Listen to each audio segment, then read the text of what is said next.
আসসালামু আলাইকুম ওয়া রাহমাতুল্লাহি ওয়া বারাকাতুহু। আলহামদুলিল্লাহি কাফা ওয়া সালামুন আলা ইবাদিহিল্লাযিনা নাসতাফা, আম্মা বা'দ।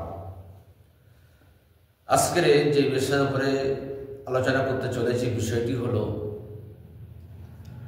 নদীতে মৃত বস্তু ভেসে গেলে ওই মৃত বস্তুর কোন দিকে বা কিংবা কত দূরে পানি ব্যবহার করা জায়েজ হইবে বা জায়েজ হবে না। খুব মনোযোগ দিয়ে শুনবেন। উত্তর: নদীতে যদি কোনো বস্তু বা কোনো জন্তুর মরে ভেসে আসে, আমাদের ফলো করতে হবে তিনটে দিক। এক নম্বর বলা হয়েছে পানির রং পাল্টে গেছে কিনা। দু নম্বর পানির স্বাদ পাল্টে গেছে কিনা।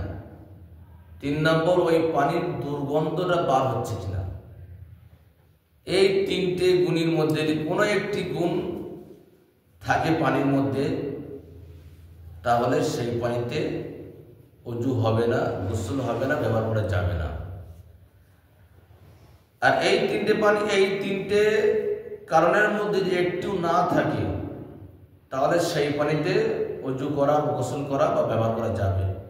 এইবার আপনাকে ফলো করতে হবে যে বস্তুটা বা জন্তুটা যে জায়গায় মরে আছে বা ভেসে আছে কতটা এরিয়া নিয়ে আছে। দেখতে হবে যে যে জায়গায় আছে তার থেকে যতটা দুর্গন্ধ বা রং পাল্টে গেছে বা স্বাদ পাল্টে গেছে, ততটা বাদ দিয়ে আমরা ওযু করার প্রয়োজন, গোসল করার প্রয়োজন হলে ততটা বাদ দিয়ে তারপরে পরিষ্কার পানিতে আমরা সেগুলো করব ইনশাআল্লাহ। আমরা এই মশলাটা বসে আল্লামা রুহুল আমিন রাহমাতুল্লাহ আলাইহির মজমা ফতোয়া আমিনের প্রথম ভাগে আমরা ওখানে উৎখাত করেছি, এবং বাহারুর রকিব রায়কের নামে একটি কিতাব আছে, প্রথম খণ্ডই 84 পৃষ্ঠায় এই মশলাটি ওখানে লেখা আছে। আপনারা চাইলে দেখে নিতে পারেন।